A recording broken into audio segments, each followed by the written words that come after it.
எசாயா தீர்க்கதரிசன புஸ்தகம் 9ஆம் அதிகாரம். எசாயா தீர்க்கதரிசன புஸ்தகம் 9ஆம் அதிகாரம் 12ஆம் வசனத்தின் கீழ் பகுதியை வாசியுங்கள். அவருடைய கோபம் ஆறாமல் இன்னும் அவருடைய கை நீட்டினபடியே இருக்கிறது. 17ஆம் வசனத்தின் கீழ் பகுதியை பாருங்க.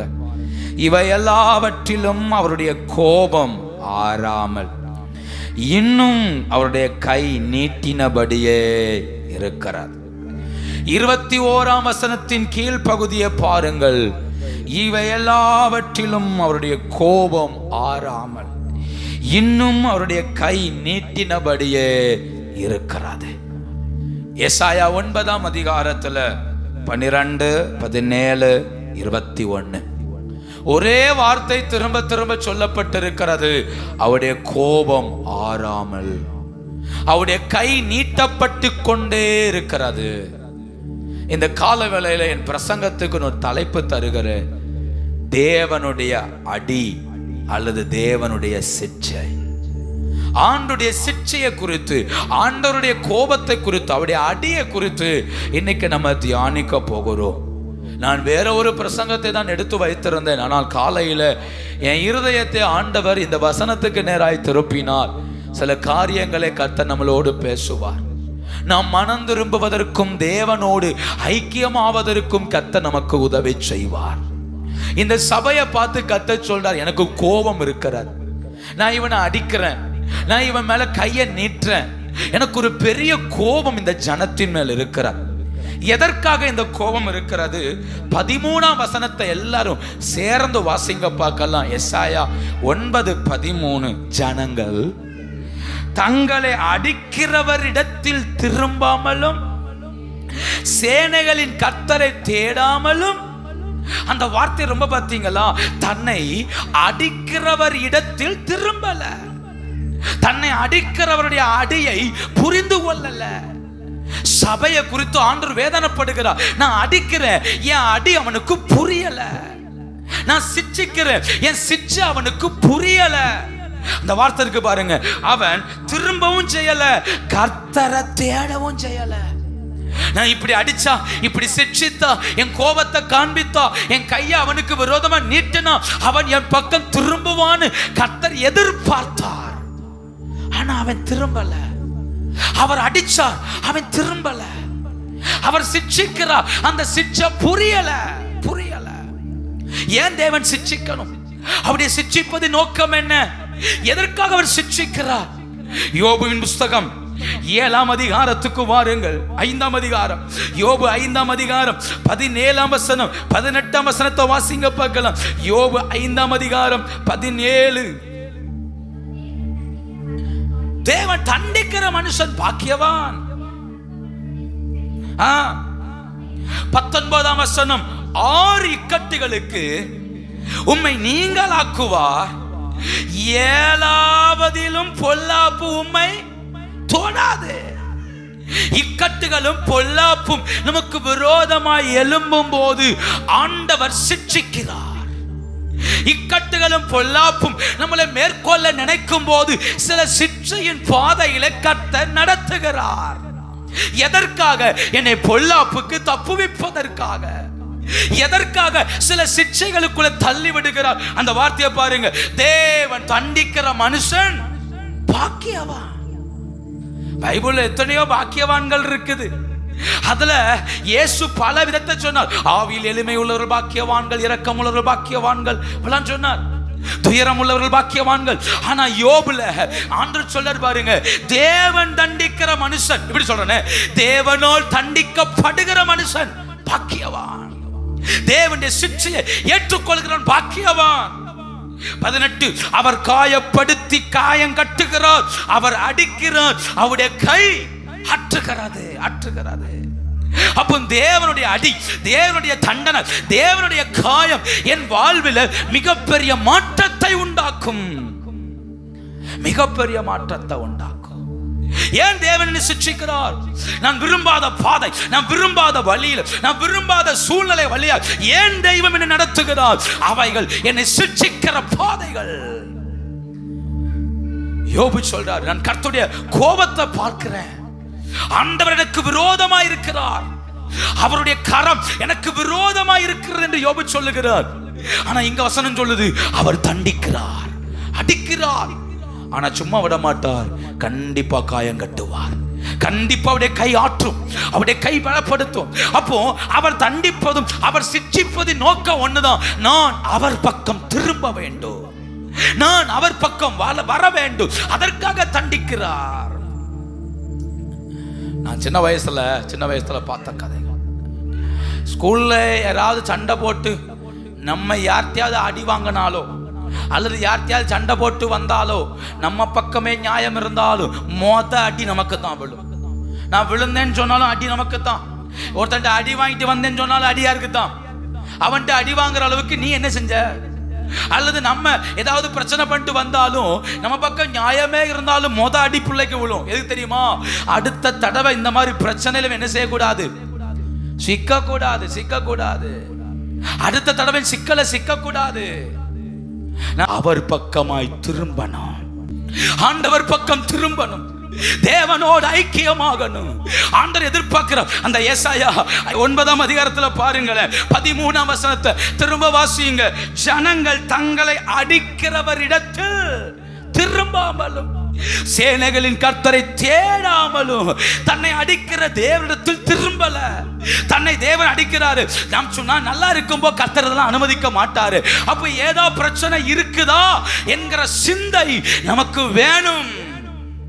எப்பவுமே நம்ம பெர்ஃபெக்ட் நினைச்சிட்டே இருக்க கூடாது. நான் கரெக்டா இருக்கிறேன், நான் சரியா போறேன், நான் என்ன செய்தேன். சின்ன சின்ன காரியத்திலையும் ஆண்டவரே இந்த தோல்விக்கு என்ன காரணம், இந்த மௌனத்துக்கு என்ன காரணம், என்ன நடந்தது ஆண்டவரே, எங்கேயாவது என்ன மிஸ்டேக் வந்தது, நம்மளை தேவனோடு சீர்திருத்துவதற்கு ஆயத்தமா இருக்கணும்.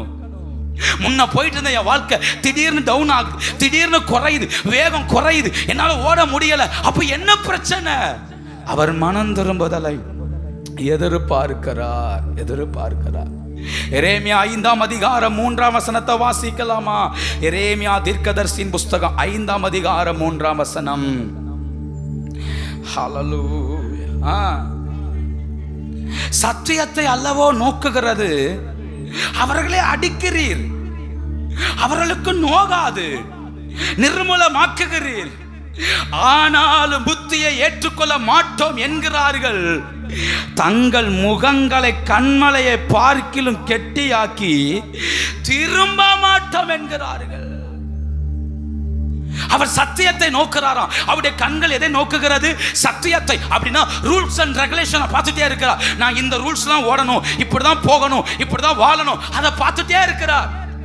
அதை விட்டு நான் தடுமாறும் போது, ஒன் வேல போகும்போது நான் ஒன் வேல தான் போகணும், அதுல ஆப்போசிட்ல வரும்போது அங்க நிக்கிற போலீஸ்காரன் எனக்கு ஃபைன் பண்றார். ஏன் ஃபைன் பண்றார்? அவனுடைய கண்கள் ரூல்ஸ் அண்ட் ரெகுலேஷனை நோக்கி இருக்கிறது. தேவனுடைய கண்கள் சத்தியத்தை நோக்கி இருக்கிறது. நான் அந்த ட்ராக்கை விட்டு விலகும்போ அவர் என்னை அடிக்கிறார், அந்த ட்ராக்கை விட்டு விலகும்போ ஒரு சிக்ஷையை அனுப்புகிறார்.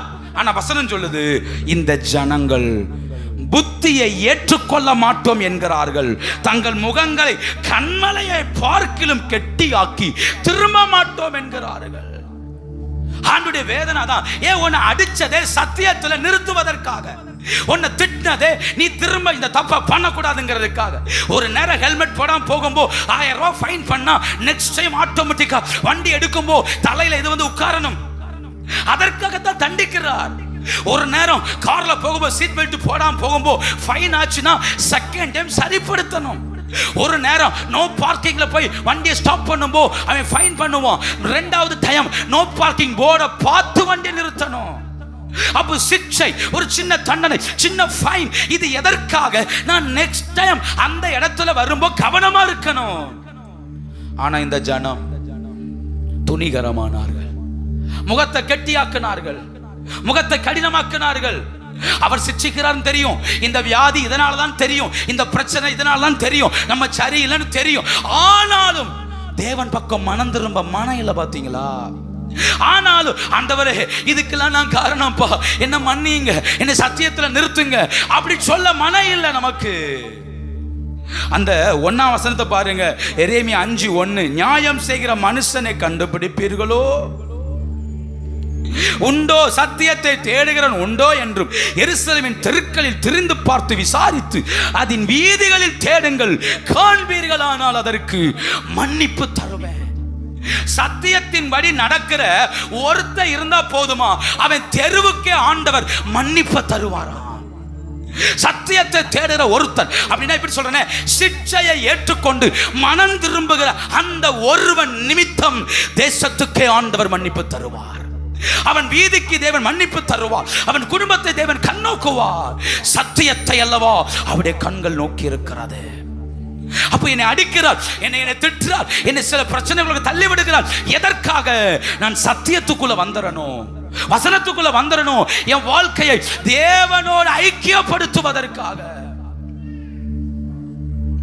தேவனோடு ஐக்கியப்படுத்துவதற்காக அவர் என்னை தேடுகிறார். லோத்து 2 பேதுருல வாசிக்கிறோம் லோத்துவை குறித்து. இருதயத்தில் வாதிக்கப்பட்ட நீதிமானாகிய லோத்துன்னு வாசிக்கிறோம். இருதயத்தில் வாதிக்கப்பட்ட நீதிமானாகிய லோத்து வாசிக்கலாமா? 2 பேதுருக்கு எழுதின நிருபம் 2ஆம் அதிகாரம், 2 பேதுரு 2ஆம் அதிகாரம் 8ஆம் வசனம். அக்கிரம கிரியைகளை கண்டு கேட்டு நீதி உள்ள தன்னுடைய இருதயத்தில் வாதிக்கப்பட்ட நீதிமானாகிய லோத்தை, அந்த வார்த்தை பாத்தீங்களா? அக்கிரம கிரியைகளை கண்டான், கேட்டான், இருதயத்துல வாதிக்கப்பட்டான். சொல்லுங்க, கண்டான், பேசுங்க. அக்கிரம கிரியைகளை கண்டான், கேட்டான், இருதயத்துல வாதிக்கப்பட்டான். இங்க பாவம் இருக்குன்னு தெரியும், பாவத்தின் சத்தத்தை தான் டெய்லி கேட்கிறான். ஒவ்வொரு நாளும் இருதயம் சொல்லுது, இந்த ஊர்ல இருக்காத, இந்த ஊர்ல வாழாத, இது சரியில்லை, இங்க அக்கிரமம் இருக்கு, இந்த இடத்தை விட்டு துறஞ்சு போ, பாவத்தை விட்டு துறஞ்சு போ, இங்க இருந்தா நீ பாவத்துல விழுந்துருவ. உள்ள வாதிக்குது. ஆனா வாதிச்சாலும் எதை விட்டு வெளிவர மனசு இல்ல லோத்துவுக்கு. சோதம் குமாரா பட்டணத்தை விட்டு வெளிவர தேவன் அடிப்பாரு, சும்மா கம்ப தூக்கி அடிப்பாரு நினைச்சேலா? தேவனுடைய அடி வித்தியாசமா இருக்குது. ஆமே, நான் ஒரு 4-5 விதமான அடிகளை குறித்து சொல்றேன். நம்பர் 1, தேவனுடைய அடி நம்முடைய இருதயத்தை வாதிக்கும். எதை வாதிக்கும்? இருதயம் படபடக்கும், இருதயத்துல குற்ற மனசாட்சி வரும், இருதயம் சொல்லும் நான் பண்ற தப்பு. அதுதான் தேவன் அடிப்பது. தேவன் அடிக்கிறார் ஒருத்தன் அப்படின்னா இருதயம் ஏத்துக்காது. அந்த விஷயத்தை சரி பண்ணாம இருதயத்தால சமாதானாக முடியாது. ஏதோ சின்ன வார்த்தை பேசினா கூட நீ ஏன் பேசுன, நீ பேசிருக்க கூடாது, நீ போயிருக்க கூடாது, வாதிச்சுட்டே இருக்கும். அதான் தேவன் அடிப்பது. அதை ஏற்றுக்கொண்டு தேவ சமூகத்தில் உட்கார்ந்து, உண்மைதான்ப்பா, நான் இப்படி செஞ்சிருக்க கூடாது, நான் இப்படி பேசியிருக்க கூடாது, என்ன மன்னியோன்னு சொன்னா அந்த காயத்தை ஆண்டவர் ஆற்றுவார். மன்னியோன்னு சொல்லும் போது அந்த காயத்தை கர்த்தர் சரிப்படுத்துவார். அப்ப அவர் அடிக்கிறார். தாவீது சவுலின் வஸ்திரத்தின் ஓரலை கிழிக்கும் போது அவன் மனம் அடித்தது. எதுக்கு அடிக்கணும்? அவனுக்கு தோணுது, அபிஷேகம் பண்ணப்பட்ட ஒருவனுடைய வஸ்திரத்தை யாக்கும் நம்ம கிழிச்சிட்டு இருக்கிறோம். நான் கிழிக்கிறது சாதாரணமான ஒருத்தர் அல்ல, இஸ்ரவேலின் சமஸ்த இஸ்ரவேலுக்கும் தலைவன் ராஜா. இவருடைய வஸ்திரத்தின் ஓரத்தை கிழிக்கிறோம். நமக்கு எந்த அதிகாரம் கிடையாது, கிழிக்கிறோம். அதன் இருதயத்தை அடித்தது. கர்த்தர் வாதித்தார். அதனாலதான் கர்த்தர் தாவீதை பார்த்து சொன்னார், என் இருதயத்துக்கு ஏற்றவன். இருதயம் அடிக்கும். சத்தியத்தை விட்டு விலகும்போது இருதயம் அடிக்கும். வாழ்க்கையை விட்டு விலகும்போது இருதயம் அடிக்கும். லோத்தை இருதயம் அடித்தது. அவனை குறித்து வசனம் அப்படிதான் இருக்குது. அவன் நீதி உள்ள இருதயத்தில் வாதிக்கப்பட்டான். கர்த்தர் டெய்லி சொன்னா, நீ ஆபிரகாமோடு இருந்திருக்கலாம், நீ ஆபிரகாம் வீட்டில் இருந்திருக்கலாம், அங்க ஜோமன் இருந்திருக்கலாம், பலி செலுத்தி இருக்கலாம், சொல்லிட்டே இருக்கிறார். ஆனா இங்க செய்ய முடியாது. சோதம் குமாரால உட்கார்ந்துட்டு இயேசுவே வாழ்க சொல்ல முடியாது. பாபிலோன் ஆறுகள் அருகே உட்கார்ந்து கொண்டு அவர்கள் அழுதார்களாம். எதை நினைச்சு தெரியுமா? பாபிலோன் ஜனங்க சொன்னாங்களா, ஏய் உன் கிண்ணறத்தை எடுத்து ஒரு பாட்டு பாடுன்னு சொல்லி இவங்களை கிண்டல் பண்ணாங்க.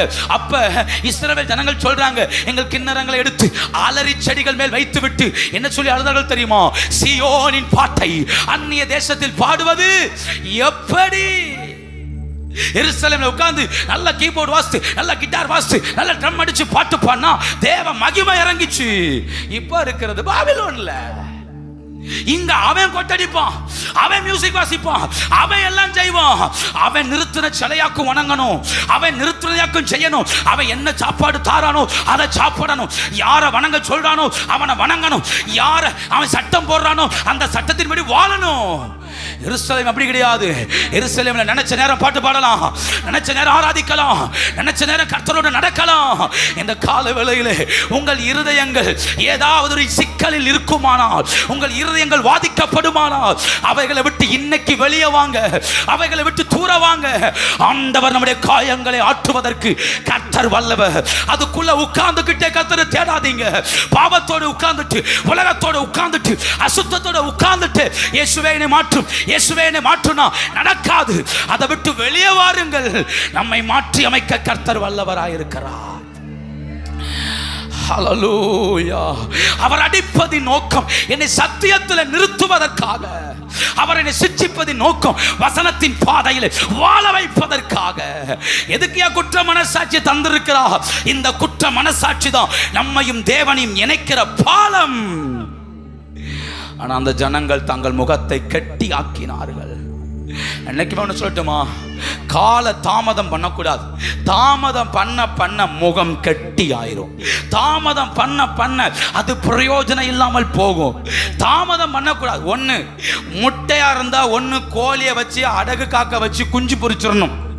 எடுத்து வெளியே வச்சாச்சுன்னா ஒரு வாரத்துல சாப்பிட்டுறணும். லேட்டாக்க அந்த முட்டை தன் சுபாவத்தை மாற்ற ஆரம்பிச்சிடும். லேட்டாக உள்ள அந்த கரு வேற மாதிரி மாற ஆரம்பிச்சிடும். உடைச்சின்னா வீடே நாரும், உடைச்சா வீடே ஸ்மெல் அடிக்கும். ஒண்ணு அது கோழிக்கு இறகு கீழே பேரணும், குஞ்சா வெளியே வந்துடும், இல்லையா பொரிச்சிடணும், வேலை முடியும். தாமதங்கள் எப்போதுமே நஷ்டத்தை உண்டாக்கும். லோத்துவின் தாமதம் அவன் வாழ்வை நஷ்டப்படுத்தினது. கர்த்தர் அடித்தார், திருந்தல. கர்த்தர் உணர்த்தினார், திருந்தல. மலைக்கு போன சொன்னார், போக முடியல. தாமதங்கள் இருதயத்தை கட்டி ஆக்கிறோம். அதான் ஆண்டவர் சொல்றார், தேவன் தண்டிக்கிற மனுஷன் பாக்கியவா, அவருடைய தண்டனை ஏற்றுக்கொள்ற மனுஷன் பாக்கியவா. சிச்சை இருதயத்தை அடிக்கும். இரண்டாவது, ஆண்டவர் அடிக்கிறாருங்கிறது எப்படி உணரலாம் தெரியுமா? கர்த்தரை அடிக்கிறார். ஒண்ணு, இருதயத்தை அடிப்பார், பாதிப்பார், இருதயத்தை உணர்த்துவார். ரெண்டு, தேவன் அடிக்கிறார் அப்படிங்கிறதுக்கு நல்ல உதாரணம், அவருடைய பிரசன்னம் நம்மளை விட்டு விலகிறோம். எது விலகும்? பேசுங்க, எது விலகும்? தேவ பிரசன்னம் நம்மை விட்டு விலகும். நம்ம கூட நம்ம ஓடுறோம், நம்ம பிரயாசப்படுறோம், எல்லாம் செய்கிறோம். நம்ம கூட ஒரு பிரசன்னம் இருக்கு தெரியுமா? நம்ம கூட ஒரு மகிமை இருக்கு தெரியுமா? நம்ம உணர்றோமோ இல்லையோ, அது நம்ம கூட இருக்கு தெரியுமா? அது பயங்கரமானது. அதனால தான் நம்ம கஷ்டத்தோடு வந்து உட்கார்ந்தாலும் சபையில் வந்து உட்கார்ந்த உடனே தேவன் நம்மளோடு பேசுகிறார், தேவன் நம்மளோடு இடைப்படுகிறார். அந்த தேவனுடைய பிரசன்னம் தான் நம்மளுடைய ஆவியை தேவனோடு இணைக்கிற ஒரு பெரிய கருவி. அந்த பிரசன்னம் நம்ம கூட இருக்கிறதுனால தான் கர்த்தர் பேசும்போது இருதயத்தில் குத்தப்படுறோம், கர்த்தர் பேசும்போது உணர்த்தப்படுறோம். அந்த பிரசன்னம் மட்டும் இல்லைன்னு வச்சுக்கோங்களேன், அரசியல் மேடையில் பேசும்போது கீழே இருக்கிற ஜனங்கள் எப்படி உட்கார்ந்துருக்கிறாங்களோ அதே போல இருக்கும். பிரசன்னம் இல்லைன்னு வச்சுக்கோங்களேன், அவன் பேசுற வார்த்தைகள் நமக்குள்ள ஒரு மாற்றத்தையும் ஒன்னையும் உண்டாக்காது. ஓசியாவின் புஸ்தகம் 5ஆம் அதிகாரம் 15ஆம் வசனம். ஓசியாவின் புஸ்தகம் 5ஆம் அதிகாரம் 15ஆம் வசனம்.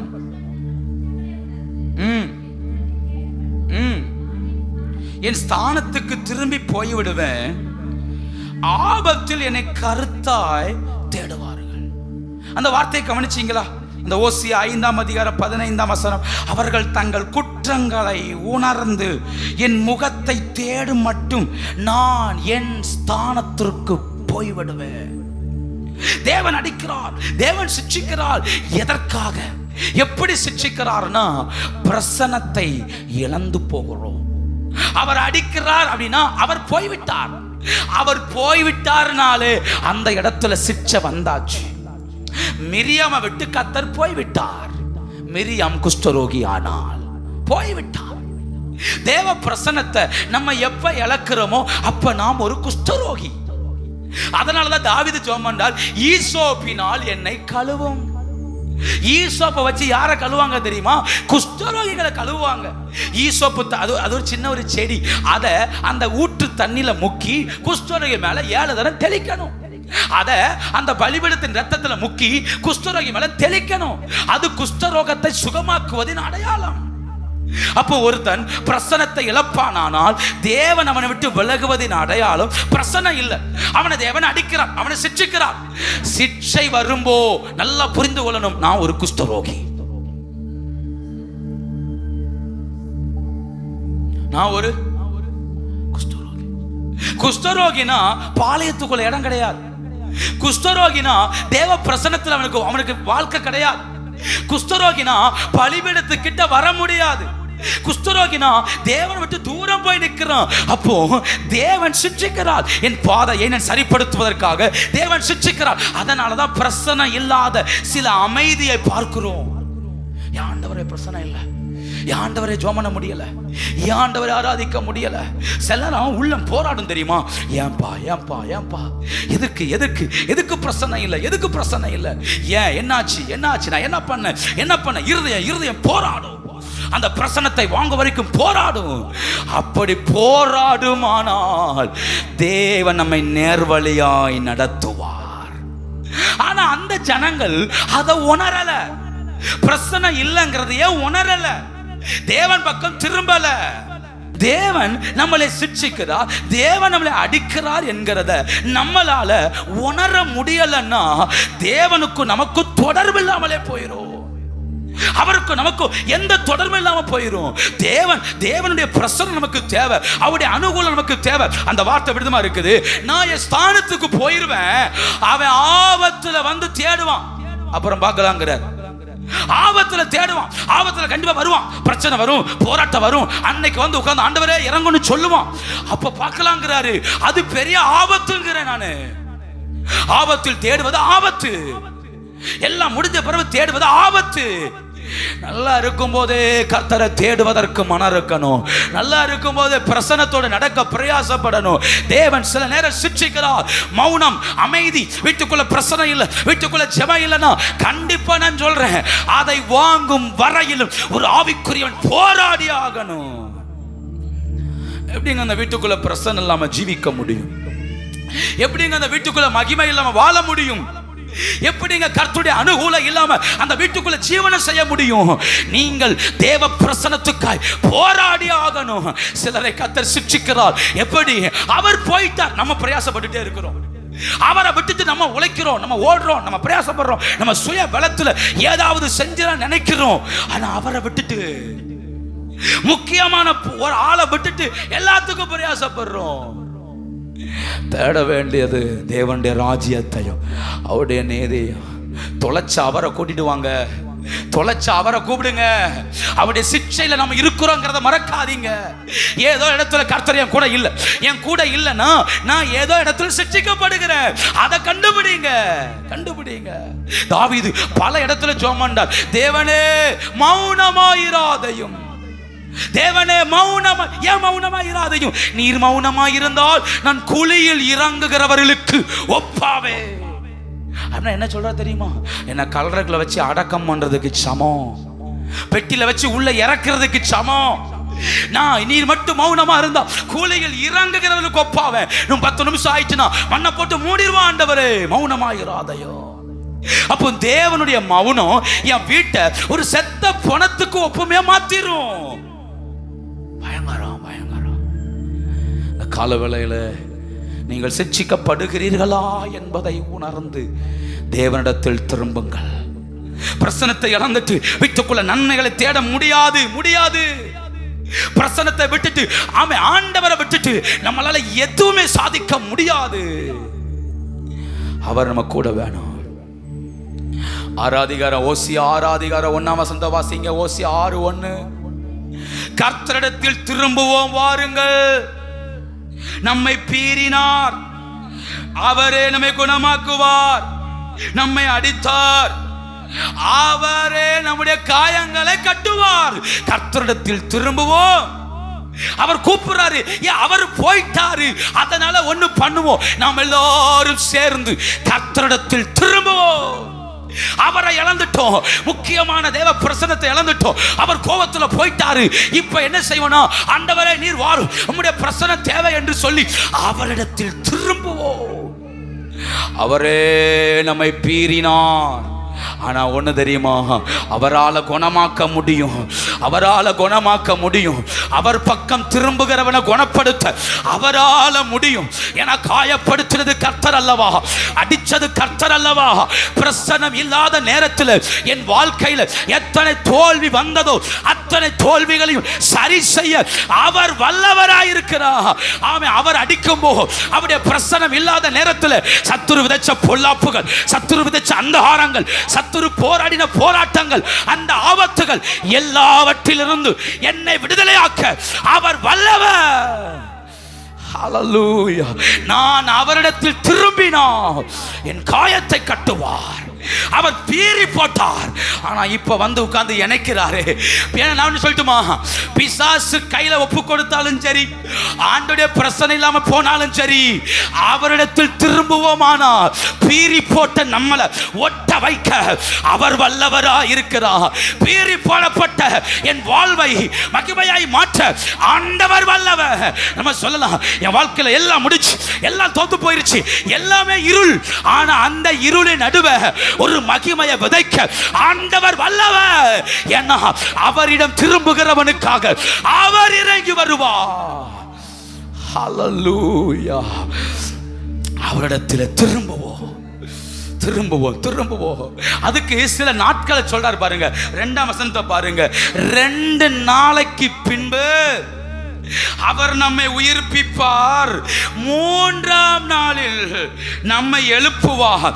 அப்பொழுது நான் அவருடைய சமூகத்தில் பிரசன்னத்தை இழந்தவனுக்கு பைபிள் சொல்லுது, 3 நாள் காத்துரு, 3 நாள் ஜெபம் பண்ணணுமா.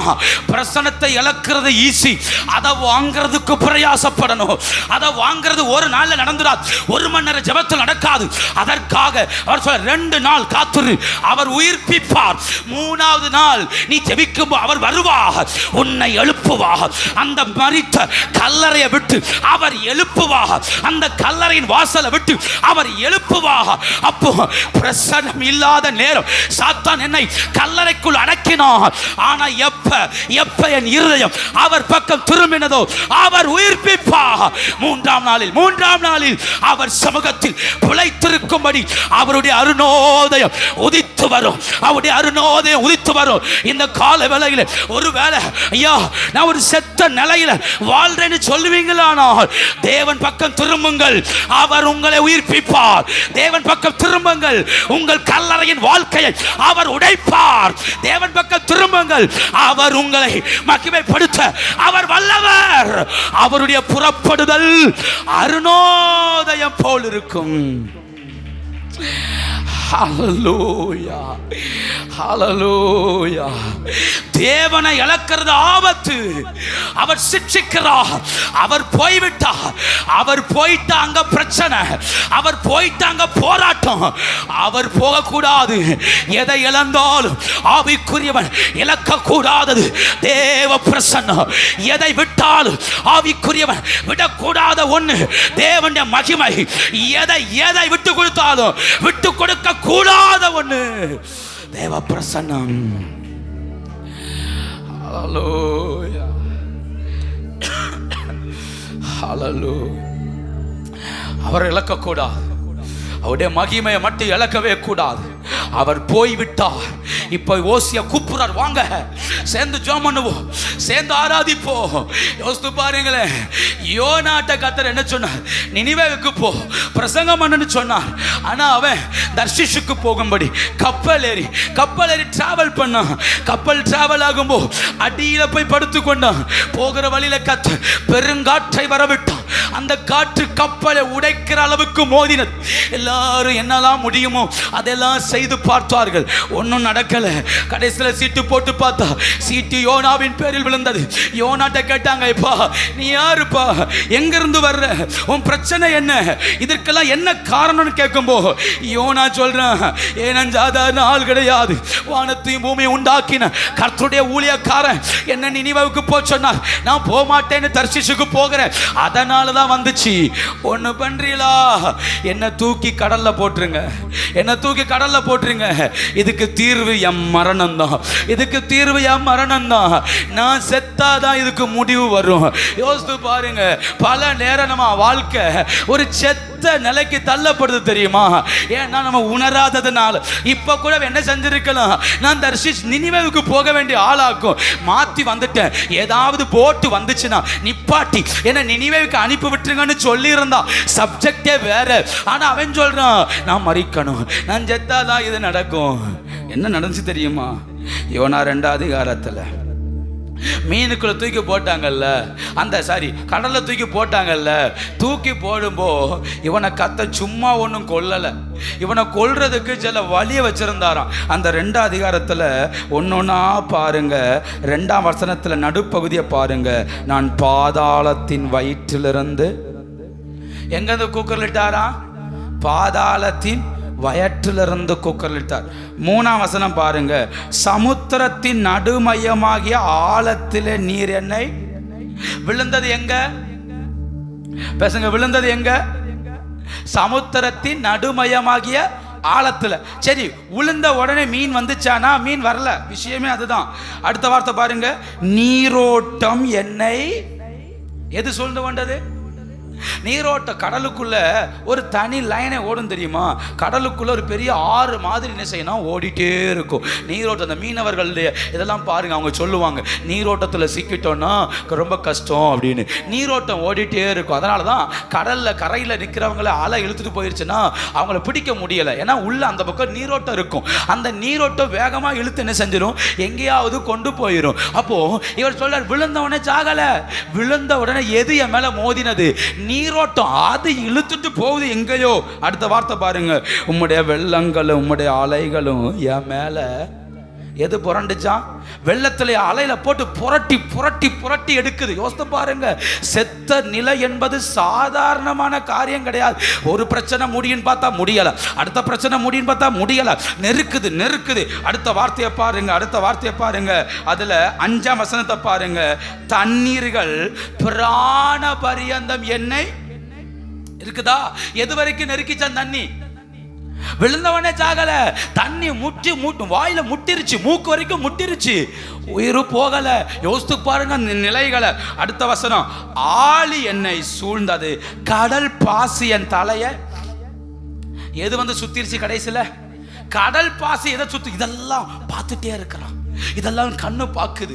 சாகலான்னு உள்ள விழுந்த உடனே செத்துலாம் நினைச்சா இவன் வாழ்க்கை உழுந்தவனே சாகலை. ஏன்னா இவன் சாவதற்கு தேவன் அழைக்கலை, சாவதற்கு ஒப்பு கொடுப்பதற்காக கர்த்தர் தேர்ந்தெடுக்கலை. நம்மளையும் உங்களை என்னையும் ஏன் தெரியுமா, சாகாமலே செத்த அனுபவத்தில் பார்க்குறோம். நம்ம சாகலை, சில நேரம் இதுக்கு பேசாமல் செத்துலான்னு தோணும், ஆனால் சாகவும் கர்த்தர் விடலை. ஆனால் செத்து போன அனுபவங்களை நம்ம வாழ்க்கையில் பார்ப்பதின் நோக்கம் ஒன்னே ஒன்று தான், நாம் இழந்தது தேவ பிரசன்னத்தை, நாம் இழந்தது தேவ மகிமைய. அதை இழந்தது நாளாக்கும் கடல் பாசி, நீரோட்டம், ஆழியும் வெள்ளங்களும் சூழ்ந்திருக்குது. 6ஆம் வசனத்தை பாருங்க, ரொம்ப ஹைலைட் அதுதான், பர்வதங்களின் அடிவாரங்கள் பரியந்தம் எது வரைக்கும் உயிர் கிடக்குது, அந்த மலை அடிக்கு போயாச்சு, உயிர் கிடக்குது. பூமியின் தாழ்பால்கள் என்றென்றைக்கு என்னை அடைக்கிறதா இருந்தது. ஆனாலும் மீன் எங்க வந்துச்சு தெரியுமா, மீன் எங்க வந்துச்சு தெரியுமா, ஒரு 1500 2000 அடி ஆழத்திலையாக்க யார் வாரா, ஒரு 2000 3000 அடி ஆழத்திலையாக்க யார் வாரா, பர்வதங்களின் அடிவாரத்துக்கு போயிட்டான், மலைகளின் அடிவாரத்துக்கு போயிட்டான். அப்பதான் கர்த்தர் யாரை கட்டளையிட்டார், மீனை கட்டளையிட்டார். அந்த மீன் வந்தபோ அவர் சொல்றாரு, கர்த்தாவே நீர் என் பிராணனை அழிவுக்கு தப்பு வைத்தீர். யோசித்து பாருங்க, கர்த்தருடைய அடி, கர்த்தருடைய சிட்சை. நம்முடைய ஆவிக்குரிய வாழ்வில் இந்த அனுபவங்கள் எல்லாம் நம்ம ஏன் சந்திக்கிறோம், கர்த்தர் என்னை சிட்சிக்கிறார் என்பதை மறக்கக்கூடாது. கர்த்தர் அந்த பாதை வழியாக நடத்துவதின் நோக்கம் ஒன்றே ஒன்று தான், நீ என் பக்கம் திரும்பி வரணும், நீ என் பக்கம் திரும்பி வரணும். ஒரு நாளைக்கு 24 மணி நேரம், 3 நாள் யோசித்து பாருங்க, ஒரு 72 மணி நேரமா, 3 நாள்னா 72 மணி நேரம். 2 நாளைக்கு பின்பு அவர் நம்மை உயிர்ப்பிப்பார்.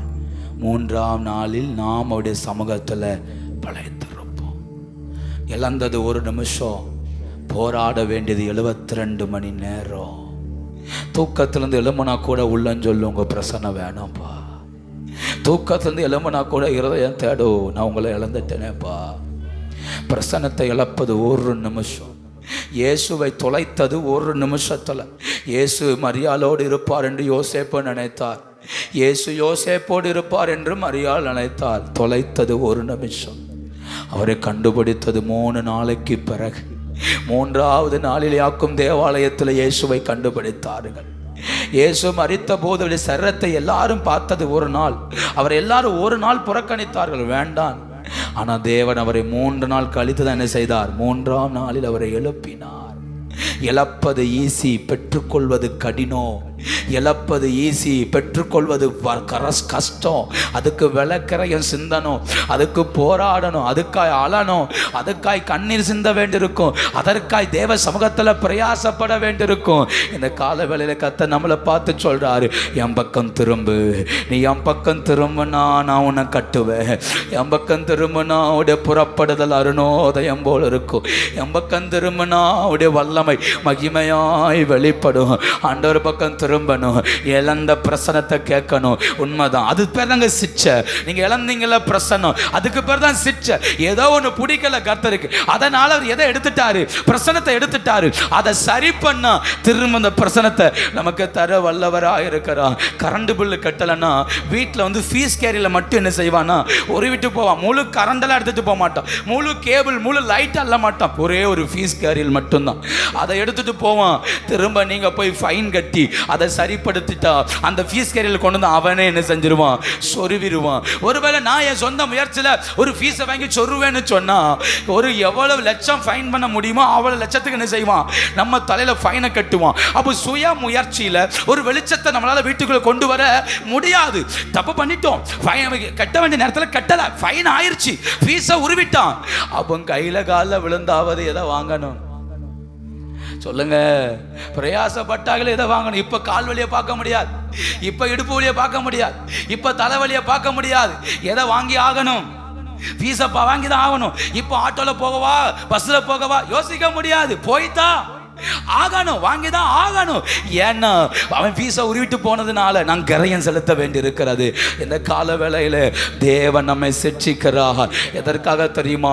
நாம் இழந்த பிரசனத்தை திரும்ப எப்படியாவது வாங்கிடுவோன்னு அவர் காத்திருக்கிறார். அதனால தான் ஏசாயா 9ஆம் அதிகாரத்தில் அந்த 13ஆம் வசனத்தில் புலம்புறாரு, நான் அவனை அடித்தேன், ஆனால் என் பக்கம் திரும்பலை, என் பக்கம் திரும்பி வரலை, அவன் அதை உணராமலே போயிட்டான். நான் அவனை திருத்திடலான்ட்டு தான் அடித்தேன், திருத்திடலான்ட்டு தான் பிரசனத்தை எடுத்தேன். இந்த பிரசனத்தை எடுத்துட்டா என்கிட்ட ஓடி வருவான்னு நினைச்சேன். இந்த பிரசனத்தை எடுத்துட்டா இயேசுவே இறங்குன்னு சொல்லுவான்னு நினைச்சேன்.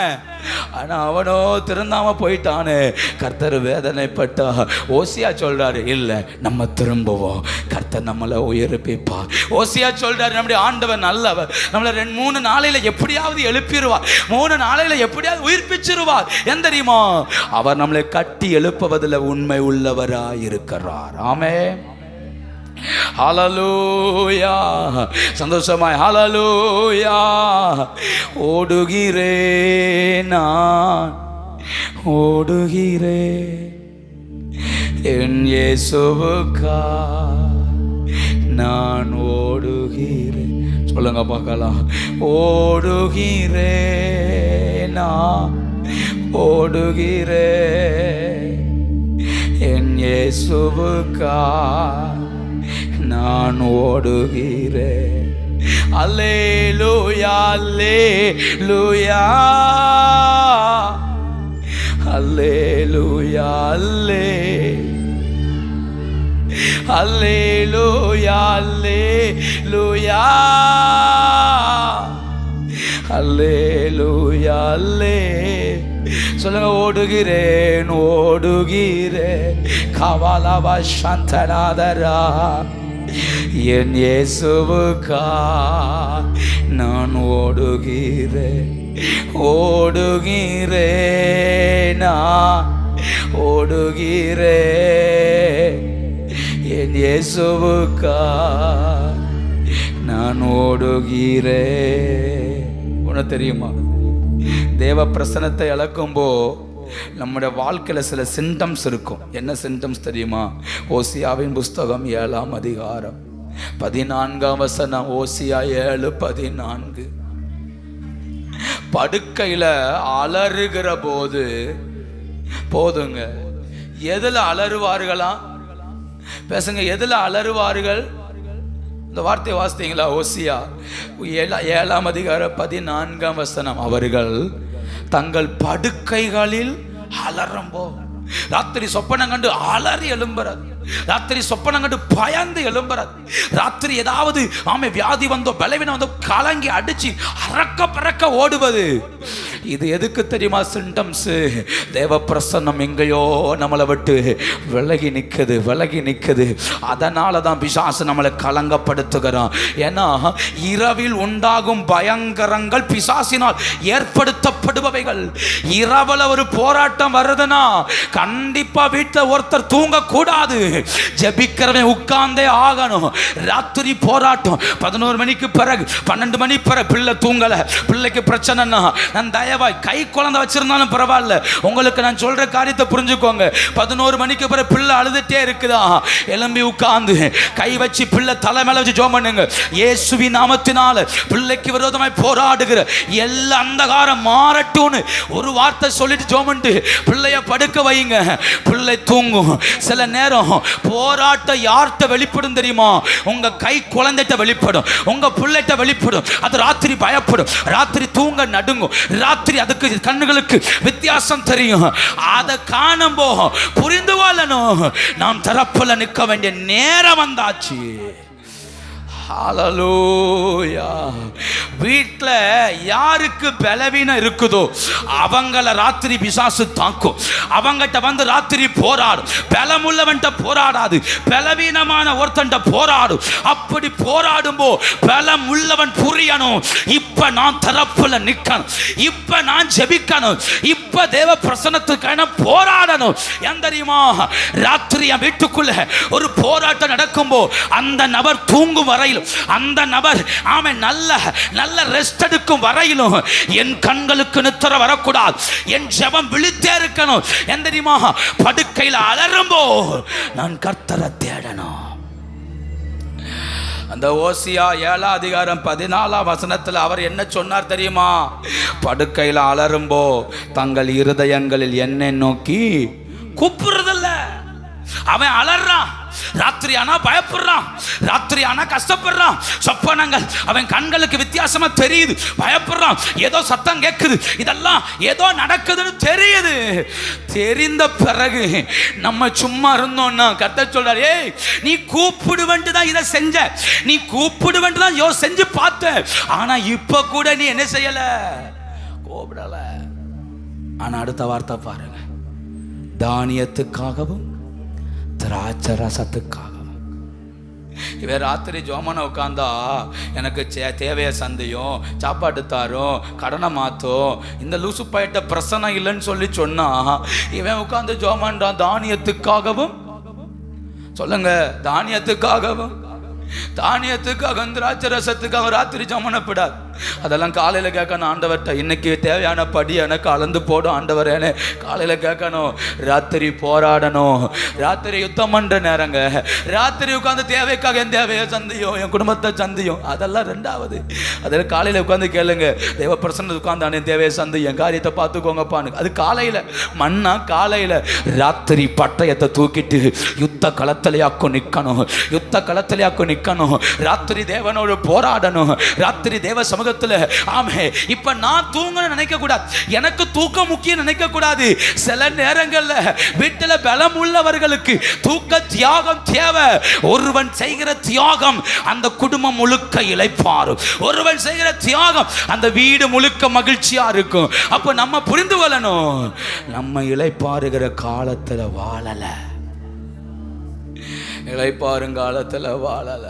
கண் விழித்திரு, அப்பொழுது ஆகாரத்தினால் திருப்தியாவ. அந்த புத்தியுள்ள ஸ்திரியை குறித்து நீதிமொழிகள் 31 சொல்லுது, இரவிலும் அவருடைய விளக்கு அணையாதாம். இரவில் அவருடைய விளக்கு அணையாதான். அவளும் நல்ல நெசவு செய்கிறவா, அவளுடைய கை ராட்டினத்தில் இருக்கு. அவள் ராத்திரியும் உட்கார்ந்து என்ன செஞ்சிட்டு இருக்கா? நெசவு செய்கிறா. தன் பிள்ளைகளுக்கு கம்பளி போத்து கொடுக்கிறா, தன் பிள்ளைகளுக்கு தேவைகளை சந்திக்கிறா. அவளை குறித்து வசனம் சொல்லுது, அவள் ஒரு வியாபார கப்பல். தூர தேசத்திலிருந்து தன் குடும்பத்துக்கு தேவையான நன்மைகளை கொண்டு வருவா. அவள் அவ்வளவு உழைச்சதுனால அவள் புருஷன் மூப்பர்கள் நடுவில் குடியிருப்பானா. அங்கிருந்து சொல்வானா, என் மனைவியை போல உத்தமி ஒருத்தி இல்லைன்னு. அவன் பிள்ளைகள் அவளை பாக்கியவதி என்பார்கள். ஏன் தெரியுமா? என் தாய் எனக்காய் திறப்புல நிற்கிறா. என் தாய் அவ தூங்க மாட்டா, அவ கண்ணீர் வடிச்சுட்டே இருக்கிறா, அழுதுட்டே இருக்கிறா. அவளுடைய நோக்கமெல்லாம் ஒண்ணுதான், நான் கண் விழித்தாவது தேவ பிரசன்னத்தை என் வீட்டுக்குள்ள பாதுகாக்கணும், நான் கண் விழித்தாவது தேவ மகிமையை வீட்டுக்குள்ள கொண்டு வரணும், நான் கண் விழித்தாவது கர்த்தருடைய சமூகத்துல போராடணும். படுக்கையில் அலறாங்களா, வியாதியில அலறாங்களா, வீட்டுல வியாதியின் கூக்குரல் பெருகுதா, ராத்திரி கூக்குரல் பெருகுதா, அப்படின்னா கண்டிப்பா இந்த வார்த்தை உங்களுக்கு தான்.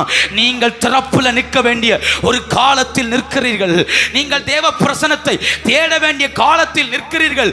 ஏன்னா கர்த்தர் இது உங்களுக்கு அனுமதிச்ச சிம்டம்ஸ். இதை புரிஞ்சுக்கோ, இதை பார்த்து புரிஞ்சுக்கோ. நீ திறப்புல நில், நீ ஜோமன், நீ ஆராதி. அப்படி நின்னு பழகுனா வீட்டில் நடக்கக்கூடிய சத்துருவின் ஆதிக்கங்களை கர்த்தர் உடைக்க ஆரம்பிப்பார், கர்த்தர் நிர்மூலமாக்க ஆரம்பிப்பார். என் வீடு சமாதானம் பெற்றிருக்கும்.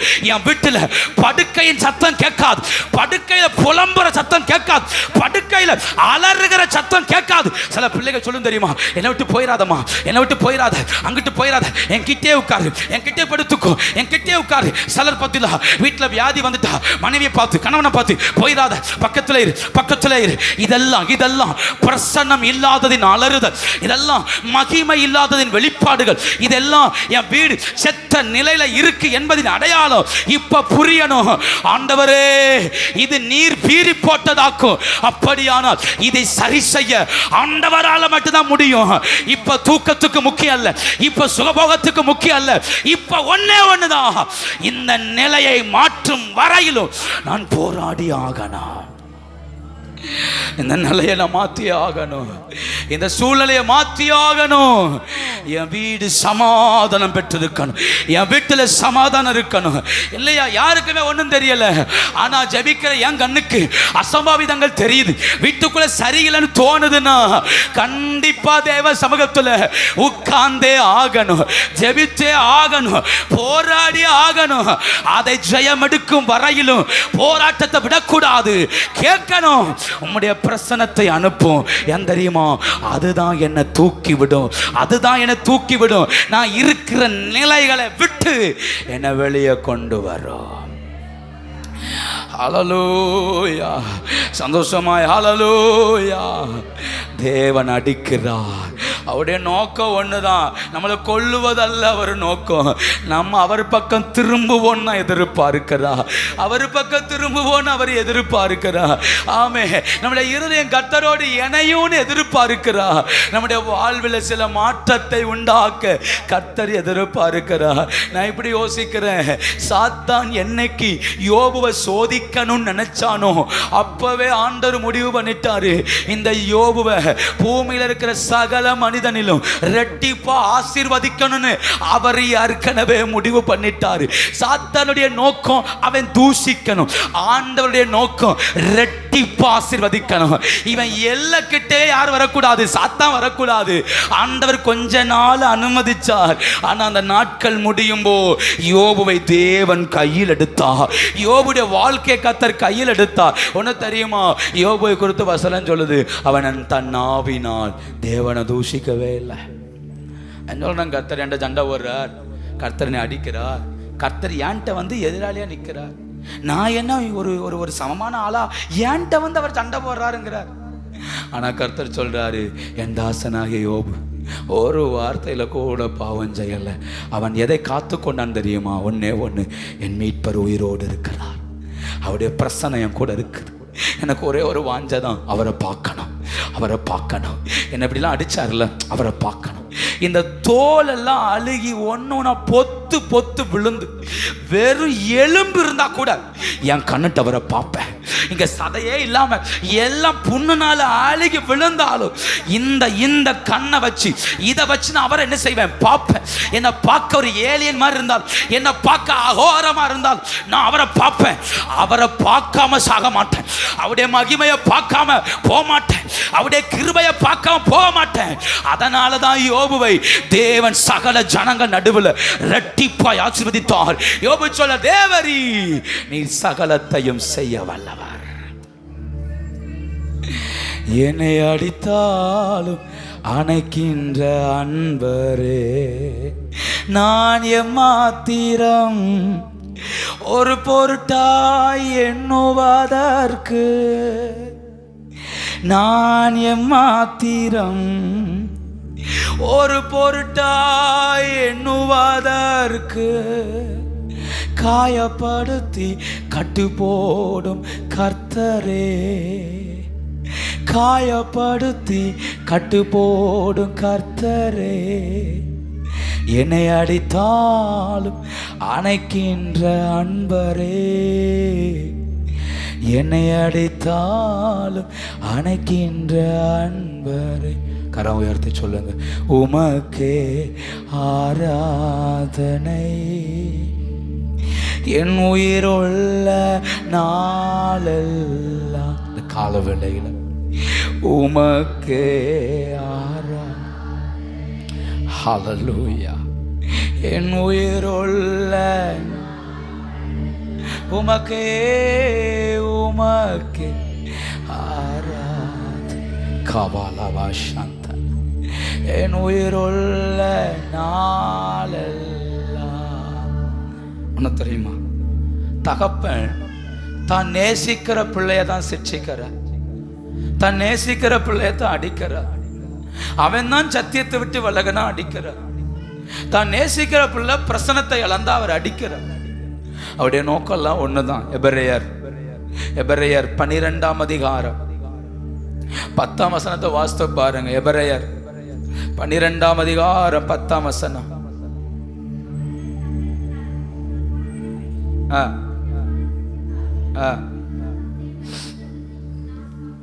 அவருடைய பரிசுத்தத்துக்கு நாம் பங்குள்ளவர்கள் ஆகும் பொருட்டு நம்முடைய பிரயோஜனத்திற்காகவே நம்மை சிட்சிக்கிறார். ஒரு பெற்ற தகப்பன் இந்த பூமியில வாழும்போ கொஞ்ச கால வாழ்க்கையில அவன் நல்லா இருக்க மாட்டானா? இந்த பிள்ளை நல்லா படிக்காதா, இந்த பிள்ளை நல்லா ரேங்க் எடுத்துறாதா, இந்த பிள்ளை நல்லா இருந்துராதான்னு சொல்லி சிட்சிக்கிறானா? ஆனா ஆண்டவர் நம்மளை எதற்காக சிட்சிக்கிறார் தெரியுமா? நம்மளை பரலோகம் கொண்டு போய் சேர்க்கணும், அந்த பரிசுத்தத்துல கொண்டு போய் சேர்க்கணும். அவருக்கு ஒரே ஒரு ஆசை உண்டு, என் நாமத்தை அறிஞ்ச இவனை நரகத்துல விட்டுறக்கூடாது, என் நாமத்தை தெரிஞ்சுக்கிட்ட இவன் நரகத்துக்கு போயிடக்கூடாது, இவன் பரிசுத்தத்துக்கு பங்குள்ளவன் ஆகணும். ஏன் இந்த வாழ்க்கையை தருகிறார்? ஏன் நம்மளை சிட்சிக்கிறார்? ஏன் இருதயத்தை வாதிக்கிறார்? ஏன் பிரச்சனை இல்லாத அனுபவங்களுக்குள்ள தள்ளி விடுகிறார்? அவருடைய நோக்கெல்லாம் ஒன்னே ஒண்ணுதான், பிதாவின் ராஜ்யத்துல என் பிள்ளை பங்கெடுக்கணும். பிதாவின் ராஜ்யம் வரும்போ இயேசு கிறிஸ்து அதிசீக்கிரமா வரப்போறார். அவருடைய காரியங்கள் எல்லாம் ஆயத்தமாய் கொண்டிருக்கிறது. அவருடைய வருகைக்காக முழு பூமியும் ஆயத்தமாய் கொண்டிருக்கிறது. இஸ்ரவேல் தேசத்துல தேவாலயத்தை கட்டுவதற்கான முழு முயற்சி எடுத்துட்டு இருக்கிறாங்க. பலி செலுத்துவதற்கான மிருகங்களை ஆயத்தப்படுத்திட்டாங்க. ஆசாரியத்துவத்தை ரெடி பண்ணிட்டாங்க. தேசம் எல்லாம் இன்னைக்கு இயேசுவின் வருகையை சந்திப்பதற்கு ஆயத்தமாகி கொண்டிருக்கிறது. பயங்கர வேகமாய் போய் கொண்டிருக்கிற உலகத்துல ஏனையா என்னை சிட்சிக்கிறா, ஏன் என்னை தண்டிக்கிறா, ஏன் என் வாழ்க்கை எப்படி எல்லாம் கர்த்தர் நடத்துகிறா? அவருக்கு ஒரே ஒரு நோக்கம் உண்டு, இயேசு சீக்கிரம் வர போகிறா. அவர் வாசல் அருகே வந்திருக்கிறா. இதோ கதவை தட்டுகிறேன், ஒருவன் என் சத்தத்தை கேட்டு கதவை திறந்தால் நான் அவனோடு போஜனம் பண்ணுவேன், அவன் என்னோடு போஜனம் பண்ணுவான்னு சொன்னாரே. பிதாவின் ராஜ்யத்துல நம்மளை கொண்டு போய் சேர்ப்பதற்காக, பிதாவின் சமூகத்துல நம்மளை நிறுத்துவதற்காகவே அவர் நம்மை சிட்சிக்கிறார், நம்மை சிட்சிக்கிறார். இளைய மகனை போல மூத்த மகனை தகப்பன் விட்டு விடல. இளைய மகன் சொத்தை கேட்டான், ஆஸ்தியை பிரிச்சுட்டு போயிட்டான், பாவத்துல வாழ்ந்தான். ஆனா மூத்த மகனை தகப்பன் விடவே இல்லை, அவனை சிட்சித்தார், அவனை கடிந்து கொண்டார், அவனை சீர்படுத்தினார். அவன் சொல்றான், என் நண்பர்களோடு ஒரு நாள் கூட நான் சந்தோஷமா இருக்க நீர் அனுமதிக்கல. அப்ப அந்த அளவுக்கு ஃப்ரெண்ட்ஷிப்பே இல்லாத அளவுக்கு தன் பிள்ளைய பத்திரமா வச்சிருந்தான். எத்தனை அடி, எத்தனை உத, எத்தனை கட்டுப்பாடுகள், இதெல்லாம் எதற்காக? அந்த முழு சொத்துக்கும் ஒரு நாள் அதிகாரியாய் மாறணுங்கிறதுக்காக. இந்த முழு நன்மைக்கும் அதிகாரியா மாறணும். ஏனையா என்னை கத்த நெருக்கி ஏவுகிறார். தாவீது சொல்றாரு, நான் வனாந்தரத்துல போலானா அங்கேயும் உடைய கரம் வருது, எங்கேயாவது பறந்து போலானா அங்கேயும் உடைய கரம் வருது, குழிய தோண்டி பாதாளத்துல படுக்க போட்டா அங்கேயும் உடைய கரம் வருது. உம்முடைய ஆவிக்கு மறைவா நான் எங்க போவேன் ஆண்டவரே? என்னை முன்னும் பின்னும் நெருக்கி ஏவுகிறீ. எதற்காக? ஒன்னே ஒண்ணுதான், வேதனை உண்டாக்கும் வழிகள் இடத்தில் உண்டோ என்று பார்த்து நித்திய வழியில நடத்தும். என்னை நித்திய வழியில் நடத்துவதற்காக, என்னை நித்திய பாதையில் நடத்துவதற்காக. நான் திரும்ப சொல்றேன், ஆண்டவருக்கு நம்ம மேல பெரிய சிநேகம் உண்டு. நம்மளை நரகத்துல விட்டுவிட மனம் இல்லாம, சாத்தாங்கையில விட்டுவிட மனம் இல்லாம இன்னைக்கும் அவருடைய உள்ளம் தேடுது. திரும்ப மாட்டானா, என் பக்கம் வர மாட்டானா, என் பக்கம் வர மாட்டானா? அவருடைய இருதயம் தேடிட்டே இருக்குது, அவருடைய உள்ளம் நாடுது. அந்த ஓசியாவின் புஸ்தகத்துல அந்த வார்த்தையை பாருங்க. 7ஆம் அதிகாரத்துக்கு வாங்க. ஓசியாவின் புஸ்தகம் 7ஆம் அதிகாரத்தில் பாருங்க. ஹல்லேலூயா. 9ஆம் வசனத்தை பாருங்க. 8:9 எப்பிராயீம் அந்நிய ஜனங்களோடு கலந்திருக்கிறான். எப்பிராயீம் திருப்பி போடப்படாத, சொல்லுங்க, திருப்பி போடாத. இந்த அப்பம் என்ன அப்பமா? திருப்பி போடலை. ஒன் சைடு மட்டும்தான் வெந்திருக்கிறான், மேலெல்லாம் அப்படியே இருக்குது. இப்படியே வச்சிருந்தா என்ன ஆகும் தெரியுமா? அடிப்பக்கம் கரிஞ்சு போகும். அடிப்பக்கம் ஒரு ஒரு அசடுப்புல ஒரு தோசையை ஊத்துறோம், மாற்றவே இல்லை அப்படின்னா கீழ்ப்பக்கம் என்ன செய்யும்? கரியும். அப்படியே விட்டுருந்தா கரிஞ்சது கொஞ்ச நேரத்தில் தீப்பிடிக்க ஆரம்பிச்சிடும். அது பயங்கர ஆபத்தை உண்டாக்கும். கர்த்தர் சொல்றார், இப்படியே விட்டா அவன் விழுந்து போயிடுவான். ஒன் சைடு கரியுது, ஆனால் அவனுக்கு தெரியலை. அவன் வாழ்க்கையில பிரச்சனை இல்லை, அவன் வாழ்க்கையில கர்த்தர் இல்லை, அவனுக்கு புரியலை, கரியுது. அதுக்கு சிறந்த உதாரணம் 9ஆம் வசனம். அந்நியர் அவனுடைய பலத்தை, அவன் பலத்தை யார் திங்கிறா? அவன் பலத்தை யார் திங்கிறா? அந்நியன் திங்கிறான். அவனுக்கு வர வேண்டிய நன்மை இது, அவனுக்கு வர வேண்டிய ஆப்பர்ச்சுனிட்டி, அவனுக்கு வர வேண்டிய வேலை, அவனுக்கு வர வேண்டிய பொறுப்பு.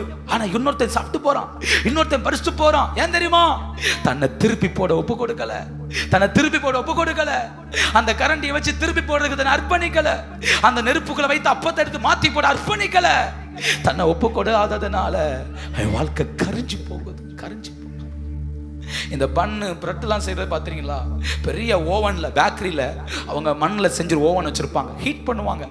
அதை ஹீட் பண்ண உள்ள தீ எரியாது, உள்ள அனல் மட்டும் என்ன செய்யும்? அனல் மட்டும் இருக்கும். அதுல தூக்கி பச்சையா இருக்கிற மாவை பிணைஞ்சி சைஸ் ஊத்தி தூக்கி உள்ள வச்சாச்சுன்னா அவர் கணக்கு வச்சிருப்பான். 1/2 மணி நேரம் 1 மணி நேரம் இத்தனை டிகிரி செல்சியஸ் அந்த தீக்குள்ள இருக்கும். 4 பக்கமும் சூடு, 4 பக்கமும், ஒரு பக்கம் 2 பக்கம் இல்ல, 4 பக்கமும் எரியும் அந்த வெக்க. ஆனா குறிப்பிட்ட நேரத்துக்கு பிறகு தூக்கி வெளியே எடுத்தா வச்ச சைஸ்ல இருக்காது, வச்சதை விட 2 மடங்கு பெருசா என்ன செஞ்சிடும். அவன் மாவை ஊத்தி வைக்கும்போ ஒரு சின்ன அச்சில ஊத்தி வச்சிருப்பான், ஆனா வெளியே வரும்போது இம்மா தண்ணி என்ன செய்யும்? அது ஊதிரும். எப்படி நடந்தது? அந்த வெக்கைக்குள்ள, அந்த சூட்டுக்குள்ள தன்னை ஒப்பு கொடுக்க அதோடைய வாழ்க்கை மர்வமாகு. வச்சப்போ பச்சை மாவு, வெளியே வரும்போ ஒரு குடும்பம் சாப்பிடலாம், ஒரு குடும்பம் காப்பாற்றப்படும், ஒரு குடும்பம் பசியாரும். நான் என்ன சொல்றேன்? தேவ பிரசன்னத்துக்குள்ள எவ்வளவு ஒப்பு கொடுக்கிறோமோ அவ்வளவுக்கு நம்மளை கொண்டு நம்முடைய குடும்பத்தை போஷிக்க ஆண்டவர் வல்லவராய் இருக்கிறார். நம்மளை கொண்டு கத்த நடத்த வல்லவராய் இருக்கிறார். எப்பிராயீமுடைய பலத்தை இன்னொருவன் திங்கிறான், எப்பிராயீமுடைய ஆசீர்வாதத்தை இன்னொருத்தன் எடுத்துட்டு போறான். இந்த கால வேளையில பிரசன்னத்தை நான் இழந்துட்டேங்கிறதுக்கு அடையாளம். நாம் தேவனோடு ஐக்கியமாவோம், தேவனோடு பேசுவோம். கொஞ்ச நேரம் ஜெபிக்க போகிறோம். எல்லாரும் முழங்கால் படிடுவோம், எல்லாரும் முழங்கால் படிடுவோம். இன்னைக்கு நீங்க தான் ஆண்டவரோடு பேசணும். உங்க நிலை என்ன என்பதை கர்த்தரோடு பேச. அவருடைய கோபம், அவருடைய கை நம்மை தேடுகிறது, ஆற்றுவதற்காய் தேடுகிறது.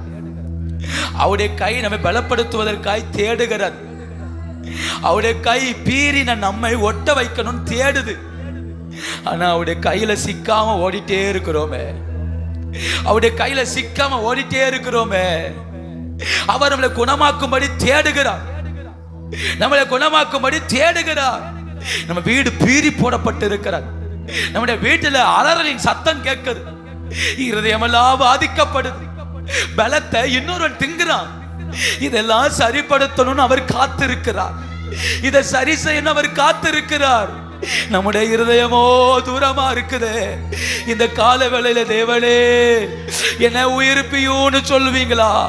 தேவனே என்ன உயிர்ப்பீங்கப்பா, தேவனே என்ன உயிர்ப்பீங்க ஆண்டவரே. எத்தனை பேர் ஆண்டவரை நோக்கி பார்த்து ஜெபம் பண்றீங்க, தேவனே என்ன உயிர்ப்பியும் ஆண்டவரே, நீரனே உயிர்ப்பியும். கர்த்தரிடத்தில் திரும்புவோம் வாருங்கள். அவரே நம்மை பீறினார், அவரே நம்மை குணமாக்குவார், அவரே நம்மை அடித்தார், நம்முடைய காயங்களை கட்டுவார். அவரால் கட்ட முடியுமா? உன் மரண வாழ்க்கையை மாற்ற அவரால் முடியும். அலறுகிற ஜீவியத்தை மாற்ற அவரால் முடியும். செத்த வாழ்க்கையை மாற்ற இயேசுவால முடியும். ஒப்பு கொடுப்பீங்களா? நான் உங்க பக்கம் திரும்புறேன்ப்பா, என் வாழ்க்கையை உங்க கையில ஒப்பு கொடுக்கிறேன். பிரச்சனை இல்லாத ஜீவியம் எனக்கு வேண்டாம், பிரச்சனை இல்லாத வாழ்க்கை எனக்கு வேண்டாம், செத்து போன வாழ்க்கை எனக்கு வேண்டாம். என்ன உயிர்ப்பீங்கப்பா. ஜோமனுங்க ஜோமனுங்க ஜோமனுங்க. காபாலா ஹாதாரா சந்தனா உடமானா ஹாதாரா ரேக துடபாலா உடியாந்தாரா அதரக துடாதரா. ஜோமனுங்க ஜோமனுங்க ஜோமனுங்க. தேவ பிரசன்னம் இறங்கட்டும், தேவ பிரசன்னம். அவர் உன்னை அடிப்பதின் நோக்கம் அழிப்பதற்காக அல்ல, பிரசன்னத்தை உன்னை விட்டு எடுத்ததின் நோக்கம் நீ செத்த நிலையில வாழணும் என்கிறதுக்காக அல்ல. நீ திரும்புவேன்னு எதிர்பார்க்கிறா, திரும்புவேன்னு எதிர்பார்க்கிறா. ஜோமன்றீங்களா ஜோமன்றீங்களா ஜோமன்றீங்களா? நீ தேவன் பக்கம் திரும்புவேன்னு எதிர்பார்க்கிறா. உடவாலாமா ஷாச்சாரா உடவாலாமா ரியான்சரேன் நீ தேவன் பக்கம் திரும்புவன்னு எதிர்பார்க்கிறா. எத்தனை பேர் ஜெபம் பண்றீங்க? என்ன உங்க பக்கம் திருப்புங்க, என்ன உங்க பக்கம் திருப்புங்க. என் காயத்தை ஆற்ற உம்மாலத்தான் கூடும்பா, என் காயத்தை மாற்ற உம்மாலத்தான் கூடும்பா, என் காயத்தை உடைக்க உம்மாலத்தான் முடியும். காமா நாவா ஷாபாலா தாரா அவுடாபாலா தாரா. ஒரு அபிஷேகம் இறங்கி வருது, ஒரு அபிஷேகம் இறங்கி வருது. இந்த பகல் வேளையில் ஒரு அபிஷேகம் இறங்கி வருது. உடவாலமா ரியாந்தனா. ஒரு அருணோதயம், ஒரு அருணோதயம், ஒரு அருணோதயம் இறங்கி வருது, இறங்கி வருது. எத்தனை பேர் கர்த்தரை உயர்த்துறீங்க? ஒரு அருணோதயம் இறங்கி வருது. அதரபா லபா ஷேகேதரே அவுடமானா ஹதரா. ஒரு அருணோதயம் இறங்கி வருது, இறங்கி வருது. இந்த கால வேளையிலே ஒருபா ஷதரா காயங்களை ஆற்றுகிற ஒரு அருணோதயம், திரும்ப தூக்கி எடுக்கிற ஒரு அருணோதயம். ஒரு நீதியின் சூரியன் நம் மேல உதிக்கட்டும், நம் மேல உதிக்கட்டும். எத்தனை பேர் கர்த்தரை துதிக்கிறீங்க? அந்த செத்த வாழ்க்கை இப்ப உடையுது, இப்ப உடையுது. அந்த செத்த வாழ்க்கை இப்ப உடையுது. படுக்கையில் அலறுகிற வாழ்க்கை இப்ப உடையுது. இன்னைக்கு ஒரு அபிஷேகம், இன்னைக்கு ஒரு அபிஷேகம், இன்னைக்கு ஒரு அபிஷேகம். ரிபாலஹா தாரா. Take it, take it. பெற்றுக்கோ, பெற்றுக்கோ. ஒரு அபிஷேகம். நீ ஜெபிப்பதற்கு ஒரு அபிஷேகம், போராடுவதற்கு ஒரு அபிஷேகம். அதரகதுடா அவுடமானதரா. தேவ பிரசன்னத்தை பாதுகாப்பதற்கு ஒரு அபிஷேகம். காபாலாபா ஷாபாலாபா ரீகதுடவாலபா ரியாந்தரா. ஒரு பயங்கரமான மகிமை. போதாது, போதாது. கர்த்தரை உயர்த்தணும், கர்த்தரை உயர்த்தணும், ஆண்டவரை உயர்த்தணும். உடபலவதரா. நீதிமானை போல வாதிக்கப்படுகிறாயா? வாலிபனே, வாலிப தங்கச்சியே, இருதயத்தில் வாதிக்கப்படுகிறாயா? கர்த்தர் சொல்ல திரும்பு, திரும்பு, என் பக்கம் திரும்பு. உடபலமா ரியாந்தரா. கால தாமதம் பண்ணாத, கால தாமதம் பண்ணாத.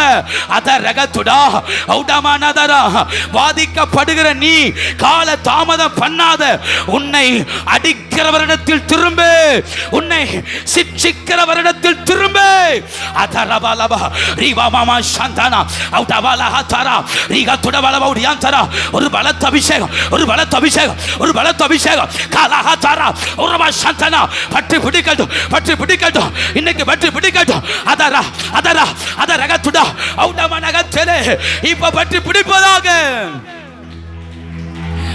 Kaba Shantana, Udabalaba, Kabalabadara, Udabalaba Shantele, Kalahatara, Rega Tudabalaba, Riantara, Riganadara, Antanadara, Adaragatuda, Magime Alanda Mose Chonor, Andavare, Umode Magimayai, Yanaki Kanbi Tarulum, Magimayai, Yanaki Kanbi Tarulum, Amande Yeka, Mose in Yeka, Magimaya Pakan, Mose in Yeka, Magimaya Pakan.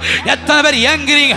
என் வீட்டுக்குள்ள நான் மகிமையை பார்க்கணும், என் வீட்டுக்குள்ள நான் தேவ மகிமையை பார்க்கணும். எத்தனை பேர் ஜெபம் பண்றீங்க? என் வீட்டுக்குள்ள தேவனுடைய அபிஷேகத்தை நான் பார்க்கணுமே.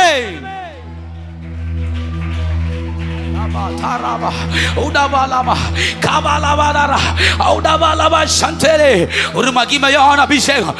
எத்தனை பேர் கர்த்தரை துதிக்கிறீங்க? எத்தனை பேர் கர்த்தரை உயர்த்துறீங்க? என் வீட்டுக்குள்ள நான் ஒரு தேவ மகிமையை பார்க்கணும். இனி கர்த்தருடைய காலடிகளின் சத்தத்தை என் வீட்டுக்குள்ள நான் கேட்கணும். ஏ ஷாவாலா ஹாதாரா, எத்தனை பேர் கேட்கிறீங்க? ஆண்டவருடைய காலடியின் சத்தத்தை என் வீட்டுக்குள்ள நான் கேட்கணும். ஏதேன் தோட்டத்தில் உலாவின அந்த காலடியின் சத்தத்தை என் வீட்டுக்குள்ள கேட்கணும். ரபா லபா ரிகமனமா உடவலபா ரியாந்தரா, ஆண்டுடைய அன்பின் காலடியின் சத்தத்தை என் வீட்டுக்குள்ள நான் கேட்கணுமே.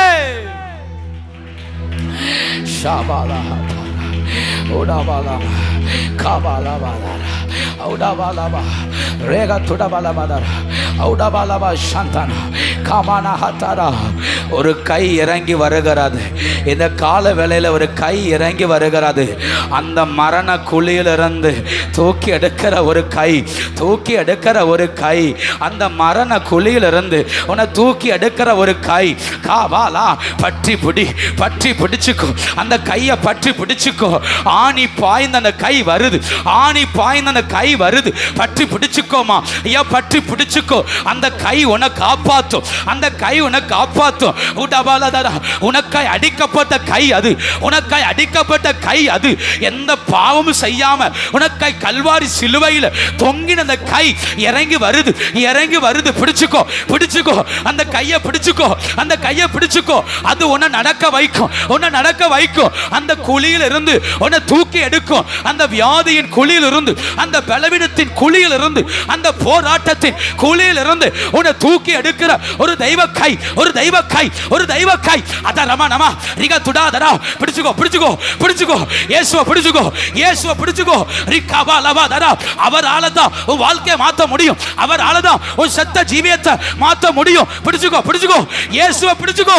ரிகாமா நஹதரா அத ரகதுடா அவுடமா நதரா அத ரகதுடா. பாவத்தை விட்டு, உலகத்தை விட்டு, அசுத்தத்தை விட்டு இயேசுவை பிடிச்சுக்கோ, இயேசுவை பிடிச்சுக்கோ. இந்த கை, இந்த கை உன்னை மரண பள்ளத்தாக்கில் இருந்து தூக்கி வெளியே கொண்டு வரும். இந்த கை பாதாளத்திலிருந்து உன்னை தூக்கி வெளியே கொண்டு வரும். இந்த கை சமுத்திரத்தின் ஆழத்தில் நீ கிடந்தால் உன்னை தூக்கி வெளியே கொண்டு வரும். அந்த கை பற்றி பிடிப்பதாக. ஷாபாலபா தாராமா காபாலபா ரிமானாமா சந்தானா அவுடாபாலா ஹத்தேரே காபாலபாதாரா. இணைஞ்சுக்கோங்க, இணைஞ்சுக்கோங்க. ஒரு தெய்வ கை இந்த காலவேளை இறங்கி வந்திருக்கு, இறங்கி வந்திருக்கு, இறங்கி வந்திருக்கு. உன்னை அடிச்ச அந்த கை, உன்னை அடிச்ச அந்த கை, உன்னை சிட்சித்த அந்த கை. உடாபாலபாதாரா, நீ வரமாட்டியா என்று ஏங்கின அந்த கை, அந்த கை உனக்காய் காத்திருந்த அந்த கை. காபாலபா காபாதாரபா அவுடாமானாமா அத்தரக துடா. பற்றி பிடிக்குது, பற்றி பிடிக்குது, பற்றி பிடிக்குது. அந்த கை, அந்த கை இன்னைக்கு அநேகரை தொடுகிறது, அநேகரை தொடுகிறது. பிடிச்சுக்கோ, பிடிச்சுக்கோ. வாஞ்சிக்கிறவன் பிடிச்சுக்கோ, வாஞ்சிக்கிறவங்க பிடிச்சுக்கோங்க. கபாலபாதரா அவுடபாலபாதரா அதரக துடா அதரவவுடியாந்தரா ரிகமானபாதரா. பிடிச்சுக்கோ, பிடிச்சுக்கோ. அந்த கையை பிடிச்சுக்கோ, இயேசுவின் கையை பிடிச்சுக்கோ. அவர் உன்னை நடத்த வல்லவர், வல்லவர். உடபாலக துடா. நீ இருக்கிற நிலையில் உன்னை பலப்படுத்த அவர் வல்லவர். kabalama shakabalama udabalama adaragatura adarabaudiandara adaraganadaragatura அதரபலபடியாந்தர். அம்மா உங்க வீட்டுக்குள்ள வந்தது திடீர் பிரச்சனை இல்லம்மா. உங்க வீட்டுக்குள்ள வந்தது திடீர்னு ஏதோ வந்துருச்சு நினைக்கிறீங்கல்ல, இல்ல இல்ல, அது கர்த்தருடைய கையாக்கும், அது கர்த்தருடைய சிட்சையாக்கும். உன்னை நேர்வழியா நடத்த விரும்புகிறா, உன்னை நேர்வழியா நடத்த விரும்புகிறா. சில சிக்கல்கள், சில பிரச்சனைகள் என்னவோ நடக்கு நீங்க நினைக்கிறீங்கல்ல, கர்த்தர் சொல்றார் இல்ல இல்ல, அது என் கைன்னு சொல்றார், அது என் கைன்னு சொல்றார். புரிஞ்சுக்கோன்னு சொல்றார், பிடிச்சுக்கோன்னு சொல்றாரு. அதரபலவா ரியாந்தரா, நீ ஏதோ நடக்கு நினைக்கிற, யார் மேலேயோ கசப்பா இருக்க, யார் மேலேயோ வருத்தப்படுற, கர்த்தர் சொல்றார் இல்ல, அது என் கைன்னு சொல்றார், என் கைன்னு சொல்றாரு, பிடிச்சுக்கோன்னு சொல்றாரு. அதரகதுடா ஔடமான மாதரா, நீ என் பக்கம் திரும்புவன்னு சொல்லிதான் நான் அனுமதிச்சேன்னு கர்த்தர் சொல்றாரு. ரிகவலவதரா அதரகதுடா. அதனால நீட்டப்பட்ட அந்த கிறிஸ்துவின் கையை இப்ப பிடிச்சுக்கோ, இப்ப பிடிச்சுக்கோ, அவரை பிடிச்சுக்கோ, அவருடைய அபிஷேகத்தை பிடிச்சுக்கோ. ரிவலவதரா அதரகதுடா. அவர் கையில் அபிஷேகம் உண்டு, அவர் கையில கிருபை உண்டு, அவர் கையில வல்லமை உண்டு. பிடிச்சுக்கோ பிடிச்சுக்கோ. உடபலகதுடா. இயேசு போதுன்னு சொல்லு, அவர் தம்முடைய மகிமையினால நிரப்ப வல்லவர். காதாரபா சந்தன உடபலகதரா அதரகதுடா. உனக்கு கிடைச்ச வாய்ப்பு இன்னொருத்தன் தட்டிட்டு போயிட்டான்ல, உங்களுக்கு கிடைக்க வேண்டிய வேலையை இன்னொருத்தன் தட்டிட்டு போயிட்டான்ல, உனக்கு வர வேண்டிய வருமானத்தை இன்னொருத்தன் தட்டிட்டு போயிட்டான்ல, உனக்கு கிடைக்க வேண்டிய வாய்ப்பை இன்னொருத்தன் தட்டிட்டு போயிட்டான்ல. ஆண்டவர் சொல்றார் நீட்டப்பட்ட என் கையை பிடிச்சுக்கோ, நீட்டப்பட்ட என் கையை பிடிச்சுக்கோ, அதை விட சிறந்ததை தருவேங்கிறார், அதை விட சிறந்ததை தருவேன். நீட்டப்பட்ட என் கையை பிடிச்சுக்கோ, நீட்டப்பட்ட என் கையை பிடிச்சுக்கோ. இழந்ததுக்காய் பயப்படாத, இழந்ததை விட்டு இப்ப மனம் திரும்பினா, இப்ப என் கையை பிடிச்சுக்கிட்டா நீ இழந்ததை விட ரெட்டிப்பா ரெட்டிப்பா வித்தியாசமா நடத்துவேன். கர்த்தர் இந்த பகல் வேளையில் நம்மையோடு பேசிக்கொண்டே இருக்கிறார். எத்தனை பேர் கர்த்தரை உயர்த்துறீங்க, எத்தனை பேர் கர்த்தரை பிடிச்சுக்கிறீங்க. இழந்தது உண்மைதான், வாய்ப்புகளை நழுவ விட்டது உண்மைதான். ஆனா ஆனா இந்த பகல் வேளையில் அந்த இயேசுவின் கையை நாங்கள் பற்றி பிடிக்கிறோம், பற்றி பிடிக்கிறோம், பற்றி பிடிக்கிறோம். எங்களை பரிசுத்தமாக்குகிற, எங்களை ஆசீர்வதிக்கிற அந்த இயேசுவின் கையை நாங்க பற்றி பிடிக்கிறோம். உடவலவா சந்தனா ஓரவா சந்தரே கவலவதரா. ஒரு அபிஷேகம் அந்த கையில இருந்து, ஒரு அபிஷேகம் அந்த கையில இருந்து, ஒரு அபிஷேகம் அதரகதுடா ஔடமானதரா. அந்த கையில இருந்து ஒரு அபிஷேகம் இனி இனி அந்த வல்லமையால, அந்த அந்தகாரங்களால நம்மளை சேதப்படுத்த முடியாது முடியாது முடியாது. ஒரு பலத்த அபிஷேகம் கவலவா ஷவா ரவா தீரமா ரிகதுடா அதரகதுடா. அந்த காயங்கள் உள்ள அந்த கையிலிருந்து, அந்த கையிலிருந்து ஒரு வல்லமை, ஒரு வல்லமை, ஒரு வல்லமை நம்முடைய கைகளுக்குள்ள பாயுது பாயுது பாயுது. கவலவதரா அதரகதுடா. அவருடைய கையை பிடிச்ச உன் கை மேல கர்த்தருடைய வல்லமை, கர்த்தருடைய வல்லமை, கர்த்தருடைய வல்லமை ஓரமா சந்தனா உடவலவடியாத்தரா கவலவதரா. புடி புடி புடி அபிஷேகத்தை புடி. ஒரு அபிஷேகம், ஒரு அபிஷேகம் அத்தரே காலா ஹத்தராதரா ஔடமானதரே கவனமா சந்தனா அதரகதுடா அதரபௌடியாந்தரா. அந்த காயத்திலிருந்து நீ விடுதலை ஆகக்கூடிய வல்லமை, வல்லமை வடியுது வடியுது வடியுது. தைலத்தை போல வடியுது, தைலத்தை போல வடியுது. எத்தனை பேர் உணர்றீங்க? நான் உணர்றேன், நான் உணர்றேன், என் கையில நான் அதை உணர்றேன். எத்தனை பேர் உணர்றீங்க? அதரகதுடா. ஒரு தைலத்தை போல அவருடைய கையிலிருந்து ஒரு அபிஷேக தைலம், ஒரு அபிஷேக தைலம் அந்த காயத்திலிருந்து வடியுது வடியுது வடியுது வடியுது. கவலவதரா அதரகதுடா ஔடமானதரா. அது ஒரு ஆயுதம், அது ஒரு ஆயுதம். சாத்தானை ஜெயிக்கிற ஆயுதம், பாதாளத்தை ஜெயிக்கிற ஆயுதம் தைலம்.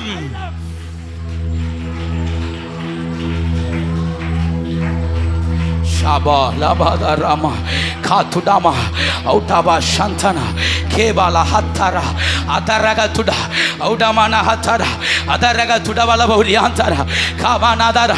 உன் காயத்தை ஆற்றுகிற தைலம் அது, உன் காயத்தை ஆற்றுகிற தைலம் அது, உன் பிரச்சனையை மாற்ற தைலம் அது.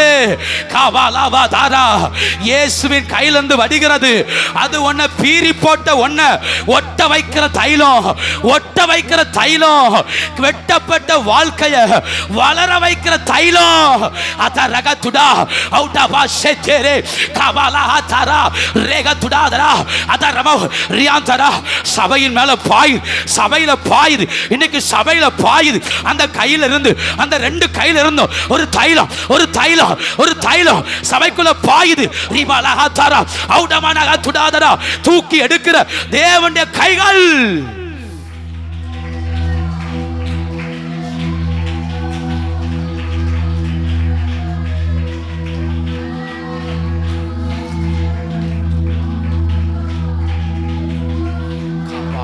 Shantana, Audabala Hatara, Audabala Shantana, Kavala Badara, Adaragatuda, Adarabala Variantara, Adaraganadara, Adaragatudadara, Audabala Shantana, Ningayadav.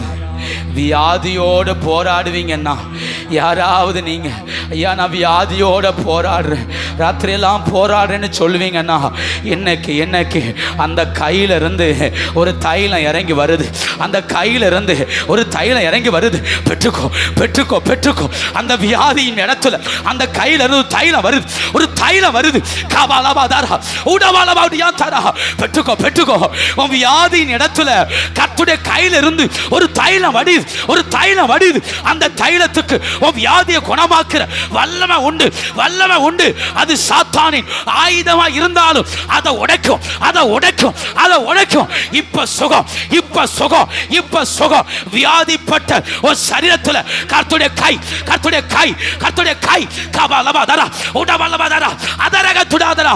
எந்த பகுதியில வியாதிப்பட்டிருக்கீங்களோ அந்த பகுதியில, அந்த பகுதியில கர்த்தருடைய கை அமருகிறது, அமருகிறது, அமருகிறது.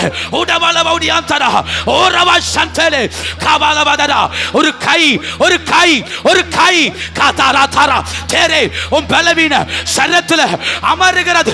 அந்த பகுதியில, அந்த பகுதியில உன்னை பலவீனப்படுத்துற அந்த பகுதியில கர்த்தருடைய வல்லமை, கர்த்தருடைய வல்லமை கைகள் ஓரவா சந்தரா பாய்கிறது, பாய்கிறது. அதரகத்துடா அவுடமானவரியாந்தரா. இனி இந்த பலவீனம், இனி இந்த பலவீனம், அந்த வியாதியில் படுக்க உன்னை மேற்கொள்வது இல்ல. கர்த்தருடைய பலன். ஓ ஷாபாலா தாரா அதரகத்துடா அவுடமானமா சந்தலே காபாலாபாதாரா ரேகா துடபாலபௌடியாந்தரா ஓரா காபாலாபாதாரா ஷேகேதரே அதரமன மரியாந்தரோ. ஹalleluya, ஹalleluya.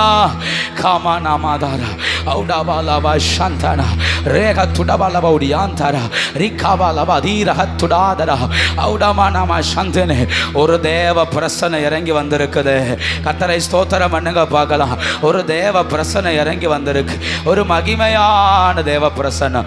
ரிமானாஹாதாரா உடபாலமாதாரா ஒரு மகிமையான தேவ பிரசன்னம். பற்றி பிடிச்சுக்கோமா, இந்த பிரசன்னத்தை உன் கூட கொண்டு போ, இந்த பிரசன்னத்தை கூட கொண்டு போமா.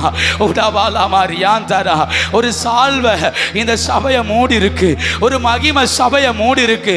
இதை கொண்டு போ. கர்த்தர் சொல்ற அந்த மகிமையை கொண்டு போ, உன் வீட்டுக்குள்ள கொண்டு போ. ரிகாமானா ஆதாரா. இந்த மகிமையை உன் வீட்டுக்குள்ள கொண்டு போய் வித.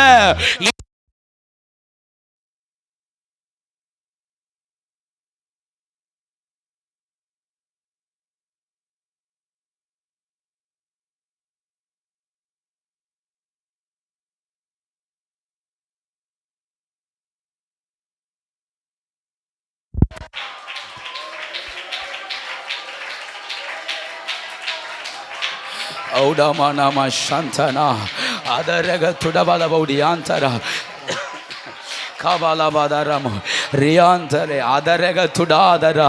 எத்தனை பேர் கர்த்தரை ஸ்தோத்திரம் பண்ணுறீங்க, எத்தனை பேர் கர்த்தரை உயர்த்துறீங்க. இந்த மகிமை சாதாரணமானது அல்ல, இந்த மகிமை சாதாரணமானது அல்ல. கொண்டு போ, கொண்டு போமா, இதை கையில் கொண்டு போமா. கர்த்தர் சொல்றார் கொண்டு போ, இதை கையில் கொண்டு போ, இந்த அபிஷேகத்தை கையில் கொண்டு போ. இது உன்னை பலப்படுத்தும், இது உன்னை பலப்படுத்தும். நீ இழந்த வீட்டுக்குள்ள இந்த மகிமையை கொண்டு போ. அது உன்னை ஜெபிக்க வைக்கும், ஆராதிக்க வைக்கும். சாத்தானின் கண்களுக்கு உன்னை தப்புவிக்குமே. காபாலாபா சந்தனா அவுடாமானா மாரியாந்தரா ரேகா துடாதரா அவருடைய கை ஆற்றுகிறது. அவருடைய கை நம்மை ஆற்றுகிறது. கர்த்தருடைய கை நம்மை நடத்துகிறது. நம்முடைய பலத்தில் அல்ல. ரெண்டு கரங்களை உயர்த்தி வேதத்தில் காணும் பாத்திரமெல்லாம் இயேசுவை. ஆமென்.